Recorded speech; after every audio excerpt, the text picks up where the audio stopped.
certains présidents en exercice de la Communauté économique des États indépendants de l'Afrique de l'Ouest qui pratiquent l'absolutisme au détriment de l'État de droit, Alpha Condé, Alassane Ouattara et le dernier entrant Adama Barrow, changent la constitution de leur pays pour rester au pouvoir, ce qui est anticonstitutionnel.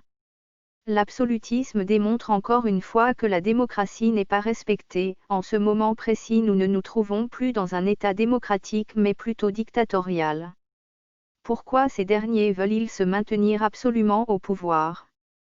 Serait-ce à cause du tabouret présidentiel qui leur confère certains avantages? Devons-nous hypothéquer la vie des Ivoiriens et celle des Africains, uniquement pour des intérêts qui desservent le peuple, mais qui ravivent une poignée de personnes dont l'objectif est de s'enrichir tout en se maintenant au pouvoir coûte que coûte?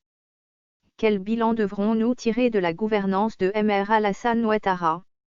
Le gouvernement nous martèle à longueur de journée de sa bonne gouvernance, mais qu'est-ce que le peuple ivoirien en a-t-il déduit? L'augmentation du coût de la vie. Le déguerpissement des populations.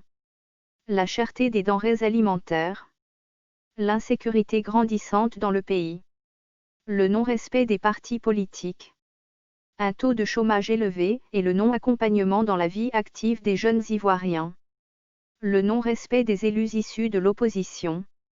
Le bafouement des droits de l'homme, emprisonnement arbitraire sans aucun jugement digne de cela, des partisans de l'opposition politique. Ivoiriens et Ivoiriennes, quand est-ce que nous allons prendre notre avenir en main, au lieu de rester de simples spectateurs de la déchéance de notre pays? Cela ne tient qu'à nous, peuple de la Côte d'Ivoire, jeunesse ivoirienne, que vous soyez de tous bords, du nord au sud, de l'est à l'ouest et de toute religion, de porter d'une seule voix votre choix lors des élections à venir. Mr Henri Konan Bédié, président du PDCI-RDA garant des valeurs de Nanan Houphouët-Boigny, pour le changement, passation de pouvoir à la nouvelle génération, la réconciliation et la prospérité de notre pays, la Côte d'Ivoire. Donnons l'exemple pour un avenir meilleur et une paix durable en Côte d'Ivoire.